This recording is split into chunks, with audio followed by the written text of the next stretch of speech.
આજ સવારમાં ઉઠ્યો ને તો એક ભાઈનો મેસેજ આવ્યો કે ભાઈ છોકરાઓની લાઈફ વિશે 2 વાત કરો.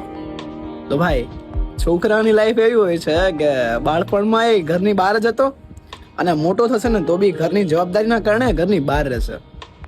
સવારમાં ઉઠીને કામે જતું રહેવાનું અને રાતે લેટ્સ નાઈટે ઘરે આવવાનું.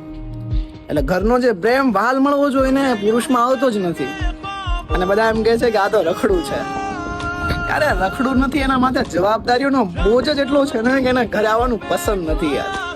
અને જો કદાચ ઘરે બી આવી જાય ને તો એના ઘરના મેણા સાંભળવા મળે છે કે તું કઈ કામ નથી કરતો ને તો રખડ્યા છે. સાહેબ એક પુરુષની વેદના એક પુરુષ જ સમજી શકે છે.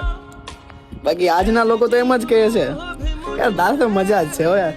પણ એને જઈને એક વખત પૂછો, એકાંતમાં ખૂણામાં જઈને રડતો હશે કે યાર હું જો નહીં કમાઈ ને તો મારી ફેમિલી કેવી રીતે ચાલશે યાર. અને આ પુરુષની વેદના કદાચ પુરુષ જ સમજી શકશે યાર. સાચે જ.